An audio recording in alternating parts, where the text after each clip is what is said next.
from cannabis industry experts and professionals from around the country talk about important topics while shining light on global issues and discussing cannabis as it relates to politics, regulation and reform, data and technology, science, research and medicine, family and parenting, art, celebs and entertainment, fitness, sports, mental health and wellness, and plant-based medicines and enthogenics. Together, we are building a stronger community, fighting the stigma and creating change. With your hosts, Jason Beck, Rico Lamitte, and Nicole West, joined by special industry expert correspondents from around the country and daily antics brought to you by Cannabis. Coming to you live Monday through Friday at 9 a.m. Pacific Time. Thank you for getting high at 9 with us.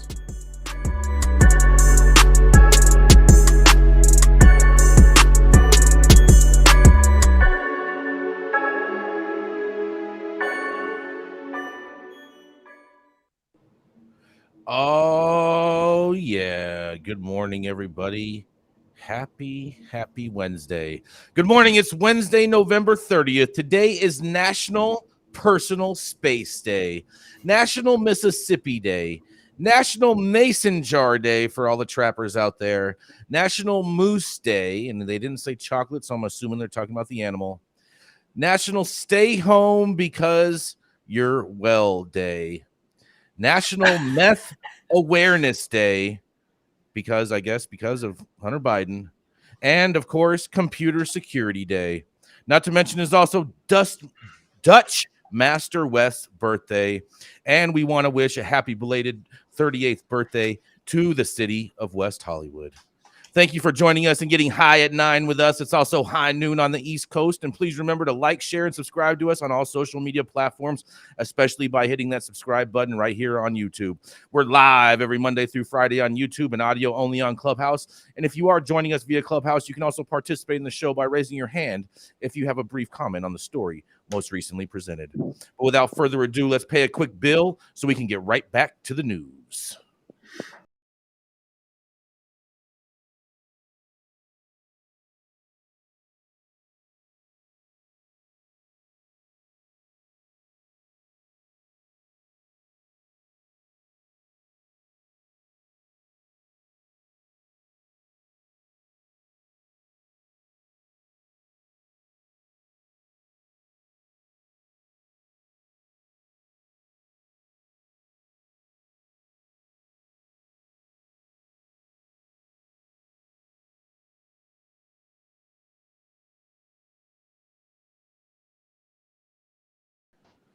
Oh, yeah, that's right, everybody. Kicking us off today. That's right. We have him back in the building.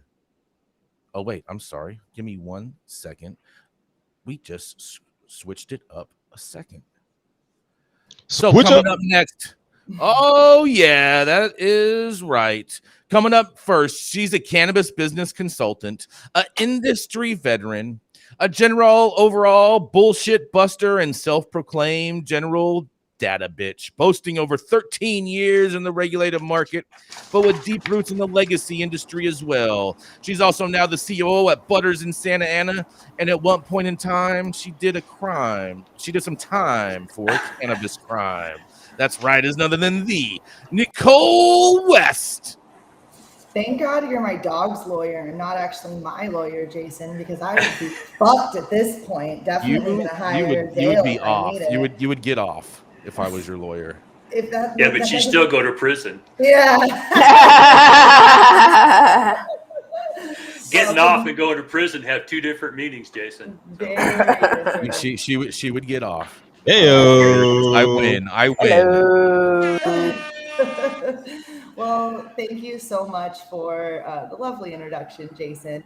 My headline today is actually coming out of Florida. It's coming from the Sun Centennial, and this is a really interesting case. I think that this is probably one of the more interesting things coming out of a Florida man in a while, but just in case, we have to figure out what Florida man today is today also when we're done with this. So Florida corrections officer was fired for using medical marijuana, but now he wants his job back and he wants to overturn the dismissal. In Tallahassee, Florida, in what could be the first of its kind case, a former state correctional officer is asking an appeals court to overturn his dismissal for using medical marijuana. Samuel Ortiz was a sergeant in Florida Department of Corrections. It was approved by a doctor to use medical marijuana to treat his post-traumatic stress disorder related to previous military service, according to documents filed in this case. He tested positive for marijuana last year during a random test, ultimately leading to his firing under the Department of Corrections' zero tolerance policy. Velez Ortiz took the dispute to the First Court District of Appeals after the State Public Employees Relations Commission upheld the dismissal in January. His attorneys point in part of the 2016 state constitutional amendment that broadly authorized the use of medical marijuana in Florida, says Velez Ortiz, did not use the substance while he was on duty. The department attempts to cloud the main issue of this case by ignoring the fact that the Velez Ortiz was terminated for being a legal medical marijuana user. The attorneys wrote in a July brief, the department implies that the appellant was seeking to use medical marijuana on site. Nothing could be further from the truth. The case before this court is not about having accommodations for the on-site use of a medical marijuana use. Rather, it revolves around the discrimination against the appellant for being a medical marijuana user as a whole. More importantly, not once did the appellant possess or use medical marijuana on the department's premises during work hours or attend work under the influence of marijuana.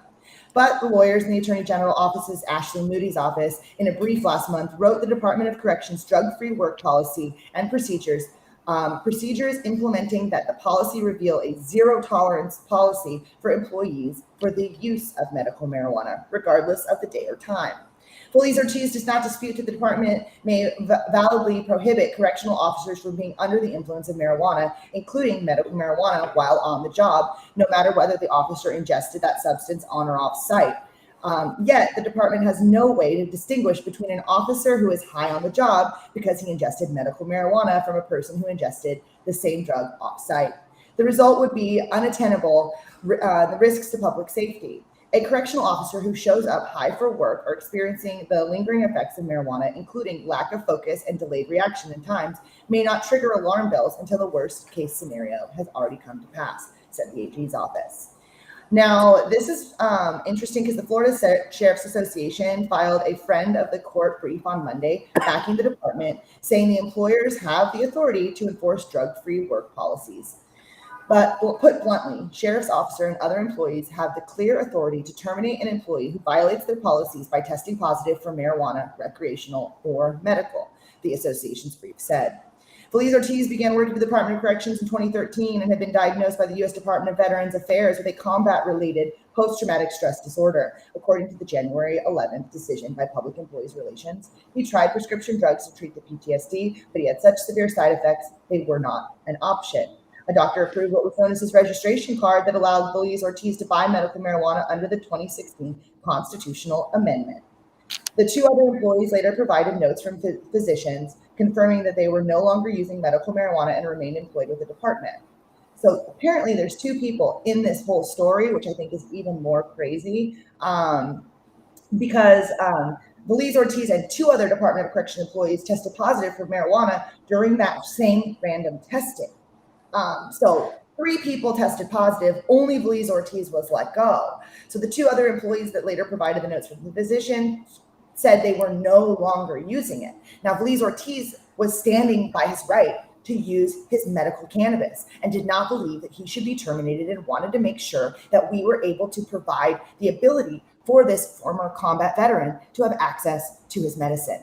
Now, I am so glad that it's a cop standing up for this, because this is a really big deal. The police union has to be involved, because you can't be in any sort of kerfuffle as a cop without having the police unions involved. And so this conversation being had amongst the police force in a conservative state like Florida really is opening the eyes, I think, to a lot of people about how hard it is for us to really understand what the difference is and why just testing positive for cannabis does not mean that you're currently under the influence. Super curious to hear what everybody else has to say. And I'm Nicole West, getting high at 9 with y'all.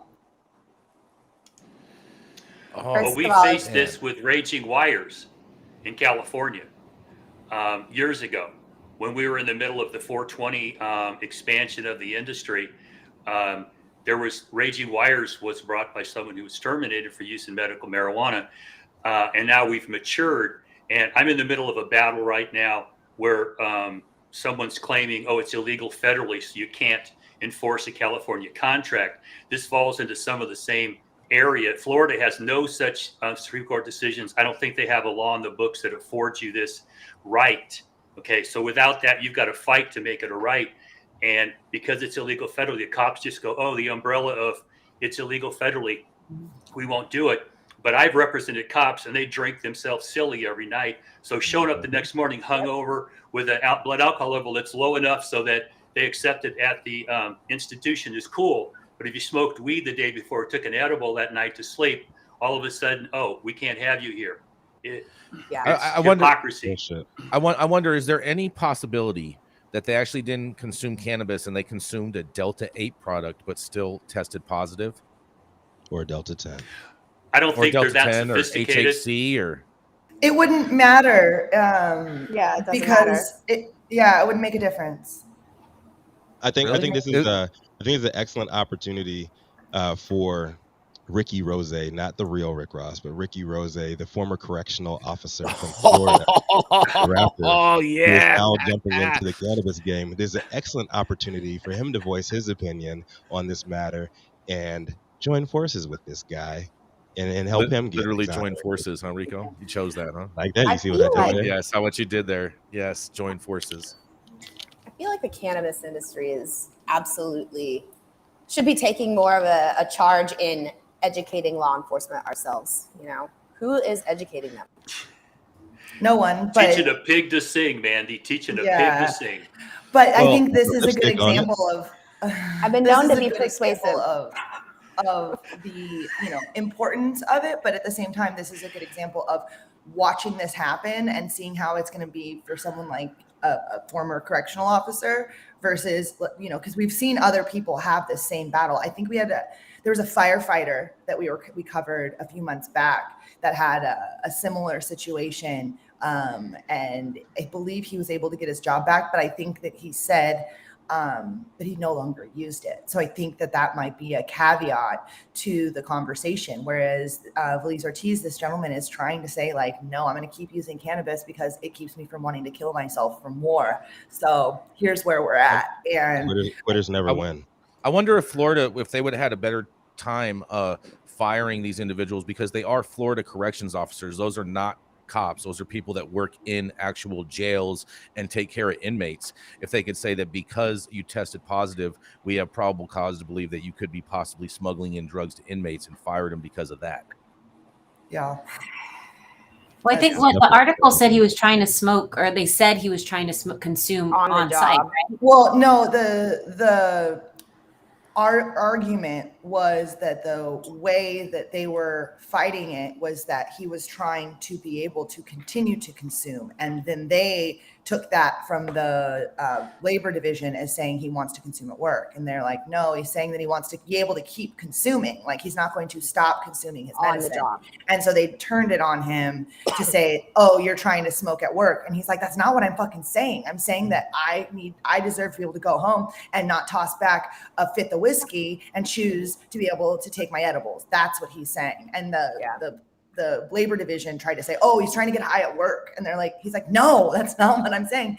And the argument and the proof is that a lot of police, a lot of enforcement don't understand that there is a difference between consuming cannabis at a different time and still having it in your system and not being high at work, because so many of them are not grasping. Like, just like when you tell somebody about a microdose of mushrooms, everyone thinks that you're like fucking staring at the walls and things are dripping. And unless you've actually taken mushrooms and actually had a microdose, I think it's really hard for people. And so, I think that the cops are looking at this like, oh, he wants to be high at work as their interpretation, because they're fucking cops.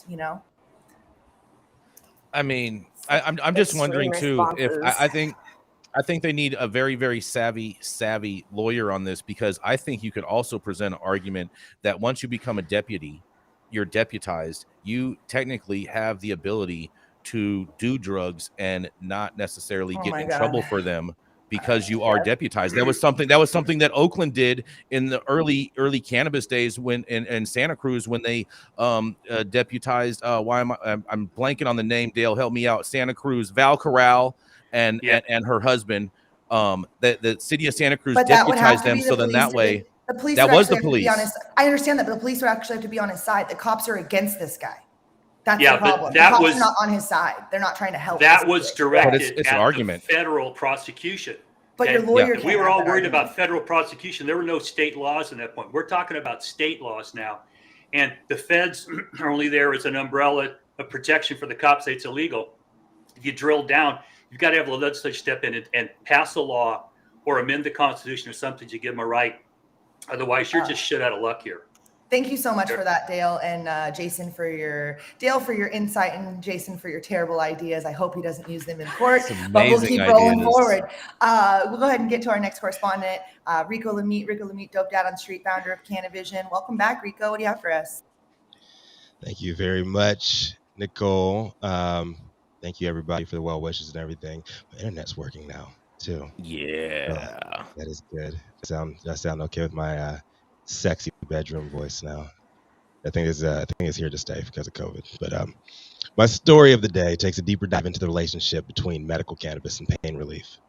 Does smoking weed really help millions of consumers yearly claiming to experience pain relief, or does it just get them high enough to no longer give a fuck?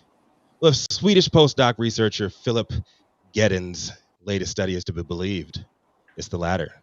Before I begin, I'd like to offer a trigger warning in advance and an advanced apology to everyone out there who struggled at some point in their lives with haters. While hatred should have no place in our society, taking a quick glance at the data, at the numbers, the science behind a well-documented 2 decades rise of internet trolls, snitches, whole damn hating-ass civilizations rising into digital prominence is stories like today's that make it even clearer to me than ever. We're at a pivotal moment in time where we need to be calling these motherfuckers out. They need to be stopped. And even if that hatred is based in scientific fact. Philip Gedden is a hater and he needs to mind his own damn business. The Swedish postdoc's most recent study published in the Journal of American Medical Association calls bullshit on everyone claiming cannabis helps with pain.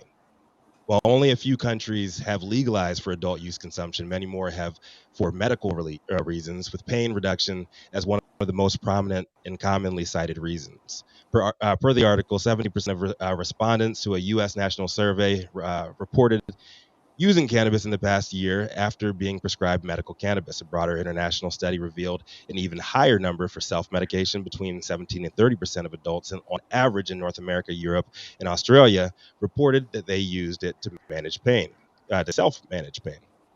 But Gedden and his team would rather you trade in that physical pain for a little emotional. They conducted a systematic review and meta-analysis seeking to uncover the truth behind the mystical pain-relieving capabilities of cannabis sativa, and I don't like the results at all. They found cannabis to be no better at relieving pain than a placebo. The study looked at randomized controlled trials comparing cannabis with a placebo for the treatment of clinical pain, including studies that compared the change in pain intensity before and after treatment. They analyzed 20 studies involving 1,500 people, studying a wide variety of different pain conditions like neuropathic pain, which is caused by damage to the nerves, and multiple sclerosis. They even looked at all the different types of products, THC, CBD, all the synthetics, all administered in different ways, including pill, spray, oil, smoking, topicals. 62% of the study's participants were female, aged 33 to 62, and most of the studies were conducted in the US, UK, or Canada. But they also included studies from Brazil, Belgium, Germany, France, the Netherlands, Israel, the Czech Republic, and Spain. Their meta-analysis revealed pain was rated as, quote, being significantly less intense after treatment with a placebo, with a moderate to large effect depending on each person, finding no significant difference between cannabis and a placebo for reducing pain. Gedden's results echo the conclusions drawn from another 2021 meta-analysis that found higher quality studies with better blinding procedures actually had higher placebo responses. suggesting some placebo-controlled trials used faulty blinding methods, which may have led to an overestimation of medical cannabis's effectiveness. The previous study found most participants could actually tell the difference between a placebo and active cannabis, despite having the same odor, taste, and appearance, making them more likely to provide a biased overall assessment. So Geddon's team took a half step back and factored in the way that the studies were covered by the media and academic journals to see whether there was a link to reported effects. They found that a total of 136 news items in the media and blogs that they categorized coverage as positive, negative, and neutral, depending on how the results were presented concerning the effectiveness of cannabis for treating pain. The overwhelming majority reported cannabis having a positive effect for treating pain, leaving them to the conclusion that skewed media coverage has shown positive bias towards cannabis treatment, regardless of what any particular study's outcomes actually were. And if a person thinks that they'll be getting pain relief by using a certain product or treatment, it can change the way they perceive incoming pain signals, ultimately making them believe the pain's less severe. My response to all this: good. Whether it's based in reality or not, smoking weed makes people happier. And if big weed media propaganda is putting a thumb on the scientific scale here, making the world a more positive place to be in, I'm glad to be part of it. And unfortunately, Dr. Felicia Dawson on our team couldn't make the show today, but she wanted me to share her comments on the study. She said, "The placebo effect presents our body's innate ability to heal. I first heard Professor Ted Kapchuk lecture this in the mid 90s about how we should be using the placebo effect more when holistic/functional medicine started to be embraced by some of us in mainstream medicine. Traditional healers may be invoking the placebo effect as they give plant medicine, which is usually associated with a ritual, prayer, laying on hands, dance, music, etc. The placebo effect is in play in both conventional and holistic medicine." And she offered a few links there too we can share with everybody. Even though she couldn't be live with us for this morning's broadcast, I think Dr. Felicia would agree with me in saying Phil Geddon and his team of haters need to smoke a bowl and chill the fuck out. I'm Rico Lamitte, Dope's Dad on the Street, and this is High at 9 News. What say you, team? Oh, yeah. This is definitely some prohibitionist rhetoric going on over here in Sweden. Well, placebo studies are not well understood at all.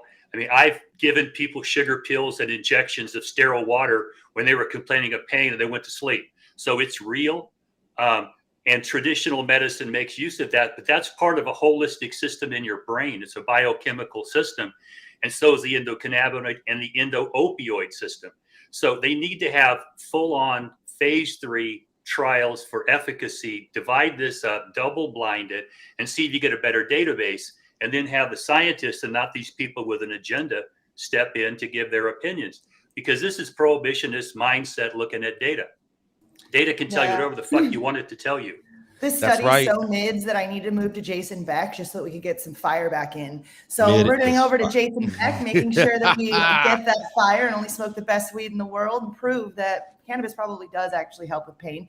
But up next, we have Jason Beck, longest running retailer in the history of regulated cannabis, member of whatever political party might piss you off the most, and smoker of the weed that probably does actually make you feel better if you are in pain. Jason, what do you have for us today? Oh, yes, that's right. That's right, Nicole. It is the best weed in the world. But today, my story could help a lot of people if people actually did what they're supposed to do and go and vote. So let's take a walk over to Ohio, because Ohio recreational or adult use marijuana backers eye a 2023 ballot as the legislature looks at expanding medical marijuana. Backers of an Ohio recreational marijuana legalization proposal aim to place the initiated statute before voters in November 2023, an attorney representing the group said on Monday. Meantime, the General Assembly may pass by the end of the year a bill that would allow the drug for any condition that the patient's symptoms may reasonably be expected to be relieved from medical marijuana. Sounds a lot like California, so I hope this really does go through. Currently, medical marijuana is allowed for 22 conditions such as chronic, traumatic, encephalopathy. I'm sorry, I cannot say this word. ulcerative colitis, and Tourette syndrome. Patients have expressed frustration over the program's limitations. For instance, autism spectrum disorder is not an allowed condition, even though parents of children on the spectrum who self-harm said they would like to try marijuana. Ohio Senate Bill 261 and the recreational proposal come after these criticisms. The coalition to regulate marijuana like alcohol, the recreational campaign, is made up of marijuana business owners. It raised $212,500 in the first half of 2022, according to its most recent campaign finance report filed in July last year. It raised $1.3 million. The campaign initially tried to get on the ballots in November, but delayed the campaign after a lawsuit and settlement with the state. Of that $212,500 raised this year, $150,000 came from the Marijuana Policy Project, a pro-legalization organization. Another $50,000 came from the Akron Company, which owns Clutch Cannabis, an Ohio medical marijuana cultivator and processor, and its founder and CEO, Adam Tomarios. The remaining $12,500 came from Youngstown-based Riviera Creek, another cultivator and processor, and Brian Kessler and Daniel Kessler, the CEO and chairman. Earlier this year, just like the alcohol campaign, and the state legislative leaders went to the court over deadlines and timing of the multi-step process necessary to get an indicated statute on the ballot. They settled out of court, and under the settlement, the recreational proposal to be presented to the Ohio General Assembly in early January. The legislature has 4 months to pass a bill similar to it, said Tom Herron, the attorney working on the recreational campaign. The legislature is likely to act on the proposal. Legislative leaders have said they won't think Ohio should have recreational marijuana. So in early May, the proposal is expected to return to the backers, who need to get about 130,000 signatures to get it on the ballot in 2023 in November. The campaign will have about 8 weeks to get those signatures if it wants to get on the November ballot. If it cannot get enough signatures by early July, then it could aim for a November 2024 ballot and continue to collect those signatures. In a quote, they say, "We expect that we'll be able to do it," Herron said about the deadlines for 2023. "We'll have the staff get ready. Our intention is to give Ohio voters an opportunity to weigh in if the General Assembly continues to ignore them." The proposal would create a single state agency to regulate marijuana, the Division of Cannabis Control. Currently, there are state regulators in medical marijuana currently. People aged 21 and older could buy marijuana for adult use purposes, and marijuana purchasers would be taxed 10% at the point of sale for each transaction. Tax revenues would be divided among a number of entities, including local communities within marijuana businesses, a substance abuse and addiction fund, and a fund aimed at so-called, in quotations, social equity and jobs for communities that have been negatively affected by the war on drugs. SB 261, which passed the Senate last December, had a 5th hearing in an Ohio House committee on November 17th. Ohio House Speaker Bob Cupp, a Lima Republican, said at a recent event that there was interest among members to pass the bill during the lame duck. The frenzied days between the November election and the end of the year, when many lawmakers leave office.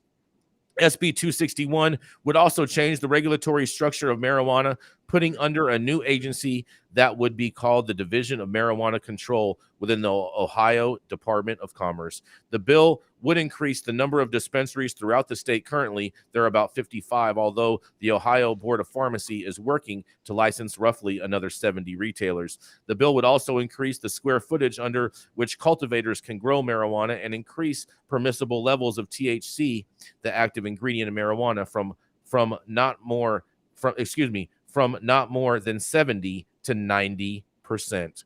Well, I'll tell you what, just putting something like that in the legislation at the end is going to automatically trigger lab shopping and at the same time trigger false false results on labs because no one's going to want to pay for a result that tests over 90%. So it might be 97%, but it's still going to test at 90 just so it can get sold on the market. You legislators need to get this concept of THC percentage out of your mind, just like the consumer needs to get THC percentage out of their mind when they're making a purchase at a counter. But I digress, and this is Jason Beck reporting for High at 9 News. What do you guys think? Ohio. The first thing I think I didn't really get to finish my thought earlier, but can you guys hear me okay, by the way? Mm-hmm. I really just can't help but react in a way of a desire to continue to educate. I mean, this sounds fucking funny as a weird response to this, but like as an industry, like our job is never going to be done educating about this plant and how it works. Like we're going to tell the story a bajillion times, and these are just more people that we need to get in front of. It's the magnitude of the amount of education that we have to do to exist. It needs to go on forever.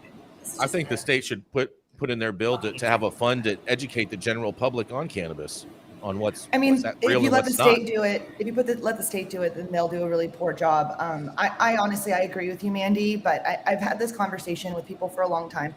I use cannabis as like the idea of church, right? And are you paying your tithings? And tithings in traditional church life is 10%.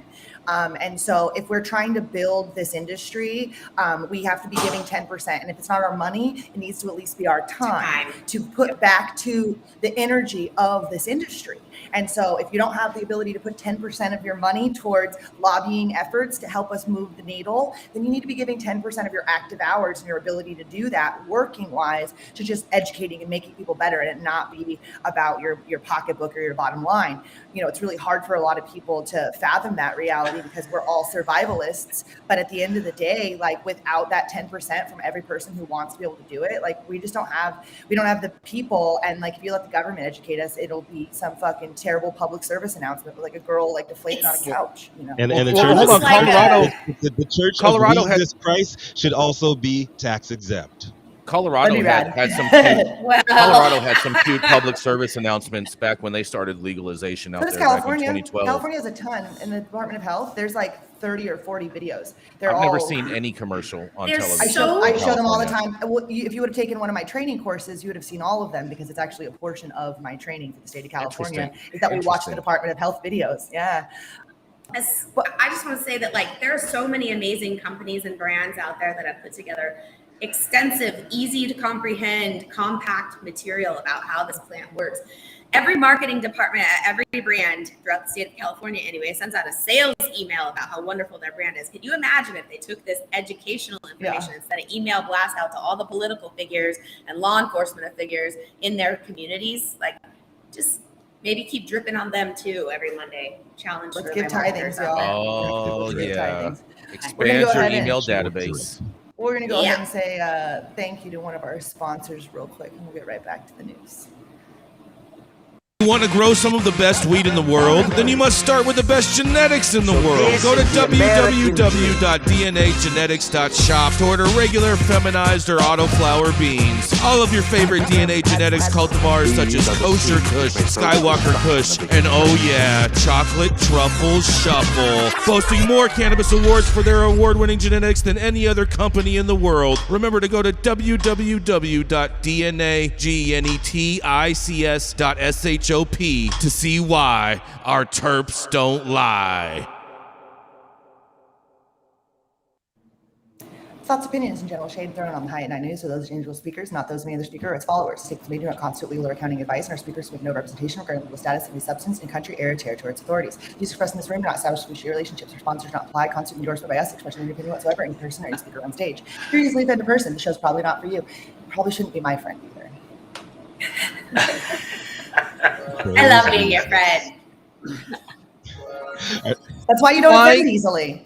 Flying into LAX, you want to taste some of the best weed in the world? Then stop by LAXCC, the closest dispensary to LAX, located at 8332 Lincoln Boulevard and open from 8 a.m. to 10 p.m. 7 days a week. Always make LAXCC your first stop when you touch down in LA and score like a winner. And don't forget to tell them I sent you and mention you'd like to get High at 9 for 10% off your full order. Our next correspondent is the CMO of industry-focused event ticketing and promotion platform that changed the game for the better when Eventbrite literally and figuratively did not want any of that motherfucking smoke. Event High. But also she's the co-host and founder of the groundbreaking professional women in cannabis networking series Blunt Brunch that's making waves all across the industry nationwide and also internationally recently. Coming to the stage, it's one of my favorite people in the industry, Adelia Carrillo. What do you have for us on this beautiful, what is this? Is this Tuesday, Wednesday? I have no idea. Wednesday. Hello, everyone. Rico, I need that as a commercial every time. I love that. None and done. Today's article is from Bangkok. It's big fine jail time threatened for cannabis shops with smoking lounges. So dispensaries that are allowing smoking on the premises risk hefty fines and imprisonment, the health officials announced yesterday. Thong Chai, director of the Department of Thai Traditional and Alternative Medicine, said the prohibition enacted Friday was meant to deter accidents and medical emergencies. So those operating smoking lounges inside their cannabis shops, again, will face a large fine, a year of jail, and loss of their provisional licenses, along with facing risks of hefty fines. Currently, we don't have the laws that regulate the amount of cannabis concentrations in blood like alcohol, and we're waiting for that to take place, Thong Chai said. He said at a news conference today that smoking excessive amounts of THC, like psychoactive compounds in buds, causes immediate dizziness and heart palpitations. The only exception to this ban on on-site smoking is if a dispensary has a medical practitioner on staff. So this can mean anyone that is certified in medicine, in Thai traditional medicine, or applied Thai traditional medicine to a folk healer. However, they did not elaborate any further than that. They also said that those who violate these regulations could again be fined or jailed up to a year. The new rule doesn't seem to apply over in the backpacker destination area. It's called Quezon Road, and I hope I'm saying that correctly. It's where a designated smoking area dubbed Plantopia has opened up on the first floor of Weed Mall Buddy Group building. They said that this area complies with the health ministry's regulation by providing a ventilation system. So a little bit about the Plantopia concept. It is a marketplace. They're going to have cannabis-based products such as cannabis bud, extracted oils, cannabis massage oils, seasonings, and other items. Mr. Sagna emphasized the importance of weed sellers documenting their buyers' purchase history and recording the acquisition of these products. He also stated that there's actually already 15 licensed cannabis sellers on Quezon Road, but there are many more hawkers who sell in public without a license. So the legal loopholes surrounding cannabis remain today due to the Parliament's decision to vote down the Cannabis Act. It also has been proposed by prominent opposition parties such as the Move Forward and Thai parties for not going far enough to curtail recreational smoking. And then last week, the administrative court accepted a lawsuit by the Medical Council and opposition lawmakers who actually want to revoke the order that removed cannabis from the Category 5 list of controlled substances on June 9th. So as early as next week, MPs in the House are expected to resume debate on a draft cannabis bill designed to give the Thai government more control over the industry. The bill stalled recently after several legislators voted in September to withdraw it from debate, claiming it did not go far enough to prohibit recreational use. So with that being said, this is Adelia reporting live on High at 9 News Hour. I know lately there's been a lot of talk about Bangkok. So what is everyone's thoughts on this? So you're saying, Adelia, just to be clear, that if you have a store in Bangkok, you cannot allow consumption. But if you're in the rural areas and you have a shop, you can allow consumption. If they have the proper ventilation is what it sounds like. So Plantopia has the proper ventilation approved by the ministry, which allows them. So they have a certification for airflow in Thailand, is what you're telling me. That's what it sounded like specifically, though, for Plantopia. So that's where I don't understand why the other ones don't just. I think Plantopia gave them a little bit of extra dough on the back end for this type of certification to prohibit the consumption at other locations to drive people to Plantopia. I'm gonna say cautious on that, just because when you think about, like, has anybody else ever been to Bangkok? It's a beautiful, crazy fucking place, but I've been there, and so I'm gonna make a state. Okay, it's compact as fuck, right? Like, things are like on top of each other, and there's a lot of haphazard building that happened. People are just built some shit up, and there's not as much zoning and that sort of thing. And so, like, I think that there might be some valid consideration as far as like the ability to properly retrofit a lot of shit in Bangkok, like, to make it so that it's safe. That's my only thought. It's a lot of it's run down and falling apart, and it's not exactly in my mind the easiest place. I feel like you'll have similar situations in like downtown New York City, right? Like, and not to say that it's anywhere near Bangkok, because New York's more technologically involved in that sort of thing, but the way that it's like literally on top of each other to properly protect the oxygen of the person who shares a wall and a system and all of this, because there's so much shared space in that country, in that part of the country, that I would say is a legitimate concern. And I like to smoke weed every day and everywhere. So I do think that there is some legitimate concern as far as the retrofitting of the specific city of Bangkok. You know what I would do? What? I would just hire a whole bunch of staffers to just have like big fans and just waving them all day long. Well, and I think a lot of outside of Bangkok, you can get outdoor, you know what I mean? You could have like beautiful, like spacious areas and so like when you actually think about it, like, not to be a dick to Bangkok or anything, but like, I didn't want to hang out there. I wanted to go to the Koh Phi Phi Islands. I wanted to go all these other places, and none of those places are Bangkok. And like, they could put it on the beach and you'd be outside. What like, was the name of those smoking. islands? What was the name of those islands? Koh Phi Phi. Go pee-pee. Yeah. Go Phi Phi. Not Go Phi Phi. Not to be confused with Go pee-pee. I didn't even take you there. I didn't even bring Trump up. Oh, I was already going there, Rico. Come on. Don't worry. Oh my God! I didn't even know showers. that was. I didn't even know Yeah. that was a Trump reference. Honestly, Yes. I was just like, you tell your little kids, you're like, "Did you go pee pee?" Like. Oh man. Well, I thank you for covering this story, Adelia.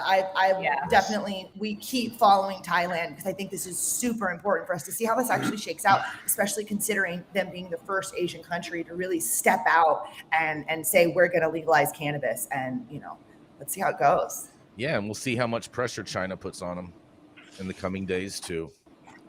But nonetheless, we're going to continue on. Thank you so much for that, Adelia. Coming up next, she's a cannabis product extraordinaire and a serial cannapreneur. She's the co-founder of Camilla Cannagram and the Women's Canna Awards competition. She's an Emerald Cup edibles judge, which I have to tell you must take a significant amount of stamina to withhold, with a goal to sample and evaluate every cannabis edible on earth. Mandy is a crusader for female entrepreneurs in cannabis, and she loves showing the world how cannabis, motherhood, and an executive lifestyle go hand in hand. It is none other than the Mandy Tingler. What's up, everybody? Good morning. I'm actually really excited today because I'm down here at the Green Street office in LA. Jason just across the hall from me. And it's a beautiful day so far, so good morning. Today, believe it or not, my article comes from the Fox News. Oh my gosh. And I picked this one because this is near and dear to my heart. I love myself a good cannabis event. And the title is Florida Caterer Sued for Allegedly Serving Marijuana-Laced Food at the Wedding. So there was a lovely little wedding here. This woman who attended a wedding in Florida is suing the event's caterer, accusing her of serving guests with food laced with poisonous levels of marijuana. According to a lawsuit filed Monday, Virginia Ann Taylor Spoboda said she suffered severe permanent injuries after Jocelyn Bryant of Jocelyn's Southern Kitchen, Inc. reportedly allowed food to be infused with harmful levels of cannabis. Taylor Spoboda's lawsuit argues she had no idea the wedding's food contained marijuana, resulting in her suffering from, quote, marijuana poisoning. She is accusing Bryant of negligence, and her lawsuit seeks more than $8,000 in damages. Bryant knew or should have known that allowing the food served by Jocelyn's Southern Kitchen to be laced with marijuana was reasonably likely to cause injuries and damages to wedding guests, Taylor spoke of his lawsuit. On February 19th, the wedding reception turned into chaos after Seminole County Sheriff Office deputies arrived to find guests complaining of feeling high. One guest told deputies that he felt like he had drugs inside after only consuming food and wine. When authorities showed up, first responders were already treating several sick guests, and a few attendees were sent to the hospital. A female guest reportedly told officials that the food was laced with marijuana. Another guest said that he was feeling ill and high, according to the report, and he wanted to press charges against the people responsible for possibly lacing his food. Samples of food served at the event were sent to a lab for testing. Lab results revealed lasagna and bread tested positive for THC, an active ingredient in marijuana. Bryant was charged with violating the Florida Anti-Tampering Act, delivery of marijuana and culpable negligence in April, according to the report from Seminole County Sheriff's Office. The bride also faces several charges, including tampering with food and delivering marijuana. Now, this article ends here, but there are a couple video clips that I watched, and the video clips just really put the spice on this story. Do you want to play it? We can do a screen share if you want to play it. Yeah, if we could do that. I think let me tell you about it. And we'll put a link in the thing. But basically, they have a lot of the faces blurred out. But at one point, it shows the officer's lapel camera talking to the bride and the groom, asking them if they knew that this was happening. And both of them are quickly looking at each other, like trying to figure out if they're going to acknowledge that they very much so were aware of this happening. And the bride just has a shading grin on her face. So I don't know how this turned out, folks, but I've thought about doing this to my friends before. So anyway, this is Mandy coming at you from LA for the High at 9 News. So I definitely, as a person who has been Live Well accidentally released like thousands of milligrams at the Denver County Fair in 2016. And I was working the Denver County Fair at a cannabis education booth. And I ate 400 milligrams thinking that it was just non-medicated chocolate. And I'm like a 20 milligram person, like at my regular dose. If I want to like sleep for a while, I'll take 40. And if I'm like sick, I'll take 80 and like sleep through a day. But I ate 400 milligrams. Well, I think because some of them apparently weren't laced and some of them were. But I'm going to say it was like the closest thing in my life that I've ever come to as like being like really worried about whether or not I was going to survive being high.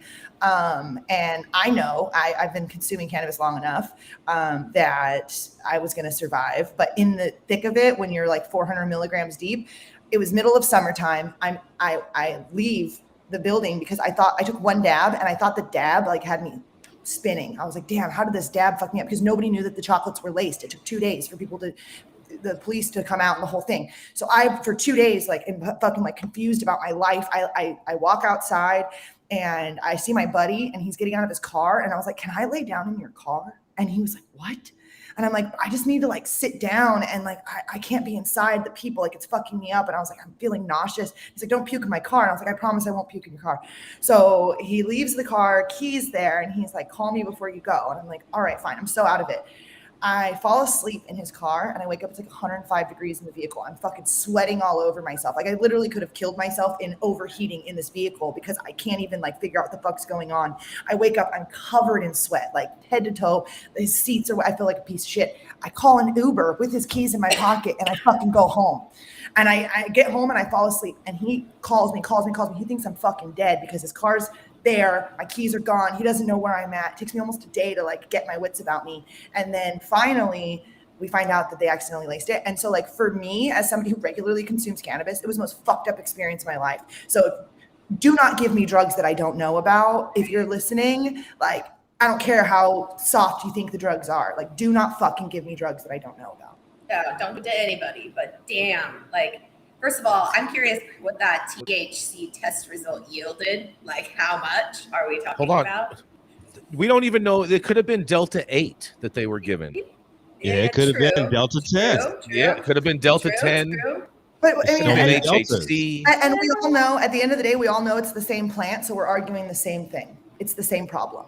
You could blame it on different I agree with you on that, but the law doesn't see it all the same way. But it's not about the article specified it was THC it tested positive for. Yeah, and Delta 8 and Florida, Delta 10 would both test positive for THC. Those would all test positive for THC.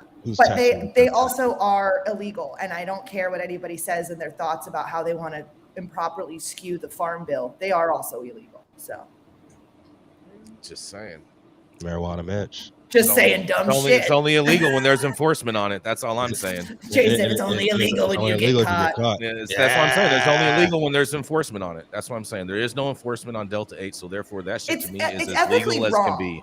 It's ethically wrong, whatever. But there is no enforcement on it. There's no one going to jail because they had a Delta 8 pen in their pocket. Ethics and morals in America are all objective.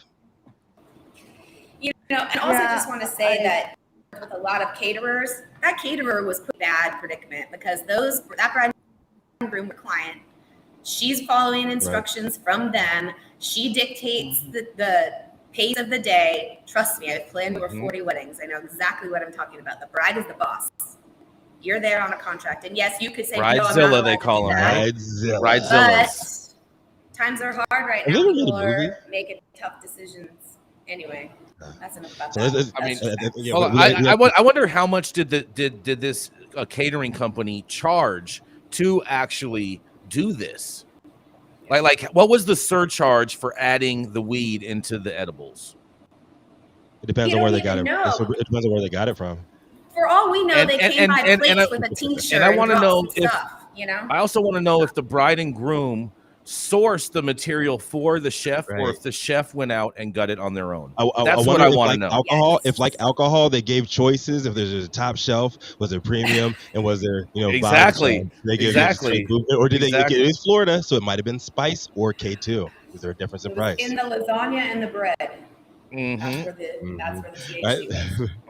where the THC was. Great story. Thank you for covering that one, Mandy. And up next, this 35-year practicing attorney with 23 years of that in California cannabis is also a former card-carrying member of Club Fed who served 52 months for doing God's work, cultivating to distribute to a handful of terminally ill patients. He started off in the biz as co-owner of California Medical Research Center, but he's now the founding partner of Armada Law Corp. And coming to the stage, bringing us home today, none other than the man himself. He is him, Dale Schaefer. What you got for us, my man? You're on mute, Dale. You're on mute. You got to unmute. Am I on? Yep. Now you're good. Okay. Thanks. I want to address Sean. Yeah, I supported Prop 64, but I was just out of prison. I wanted to decriminalize or remove criminal sanctions for cannabis. So I knew that the regulations were going to be a shit show. So Sean, we'll continue this discussion over a bowl. My article today comes from John Schroyer. Another shout out to John. And it pulls the pants down on the debt crisis. In California, especially, there's a debt bubble.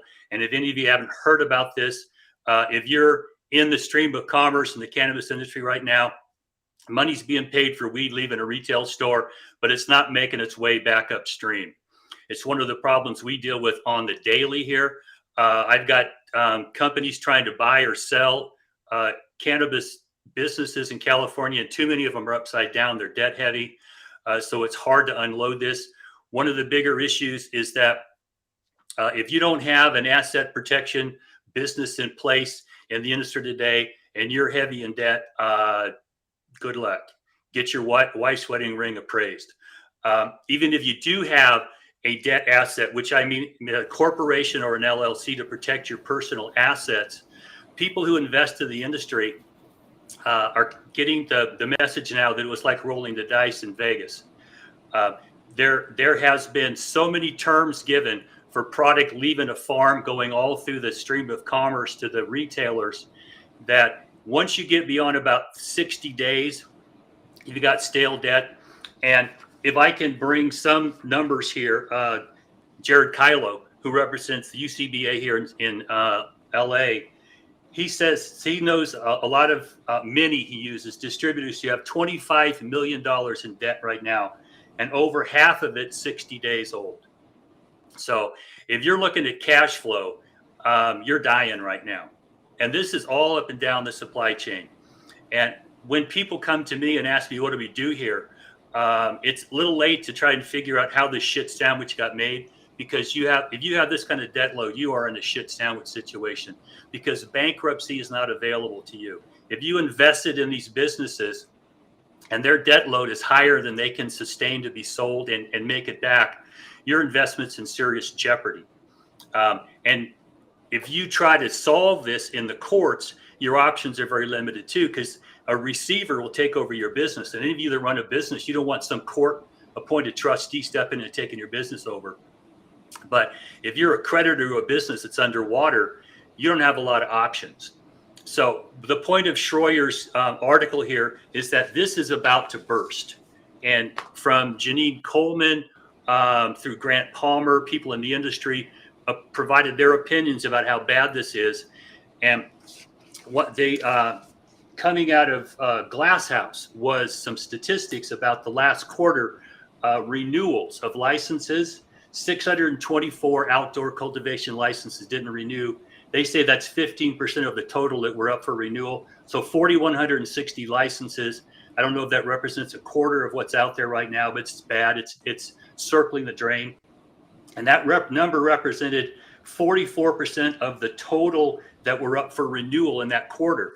That's a scary number, because if about half of your businesses coming up for renewal are not being renewed again because they are dying from debt.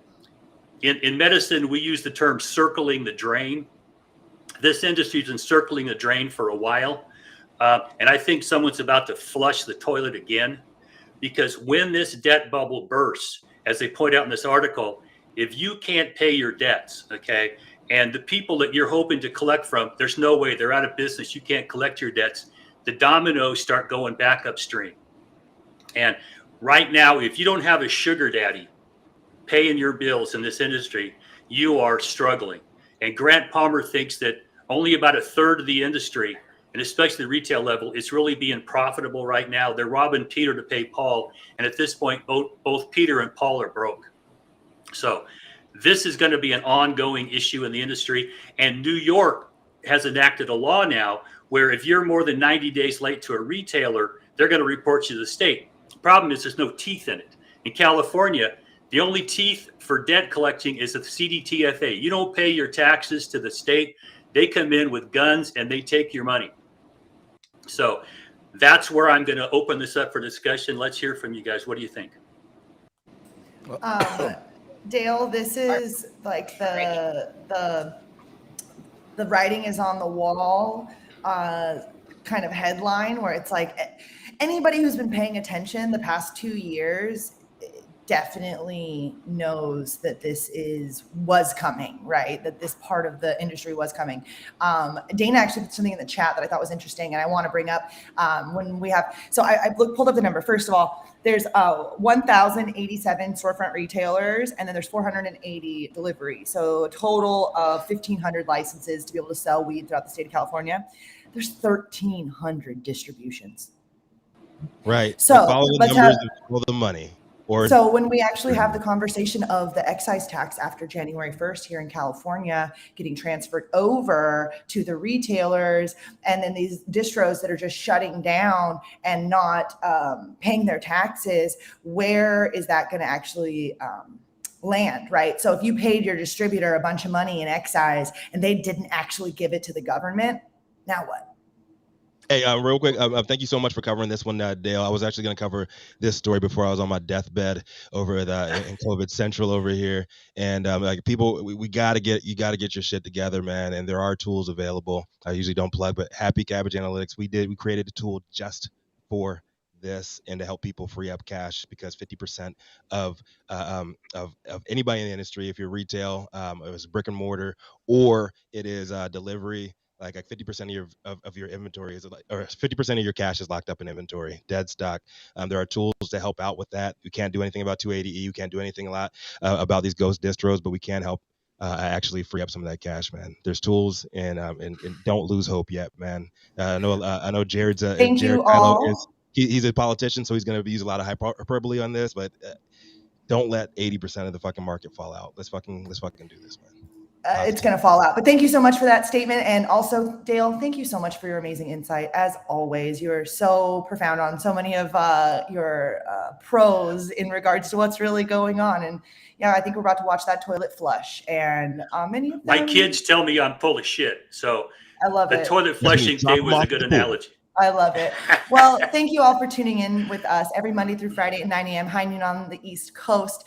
Thank you to our sponsors, LAXCC, True Classic, and DNA Genetics. Thank you to our correspondents for tuning in, for everybody for helping us out on the back end, keeping this show together, and all of you every single day for keeping the chat lit and keeping the comments going. Please make sure that you like, share, and subscribe to us on YouTube. Put us on your favorite social media. Tell a friend, and hit Dutch's Instagram and wish him a happy birthday today. Hope you guys all have a lovely Wednesday. Happy hump day, y'all. Bye. You are tuned in to the High at 9 News Hour, where you will hear from cannabis industry experts and professionals from around the country talk about important topics while shining light on global issues and discussing cannabis as it relates to politics, regulation and reform, data and technology, science, research and medicine, family and parenting, art, celebs and entertainment, fitness, sports, mental health and wellness, and plant-based medicines and enthogenics. Together, we are building a stronger community, fighting the stigma and creating change. With your hosts, Jason Beck, Rico Lamitte, and Nicole West, joined by special industry expert correspondents from around the country and daily antics brought to you by Cannabis. Coming to you live Monday through Friday at 9 a.m. Pacific Time. Thank you for getting high at 9 with us.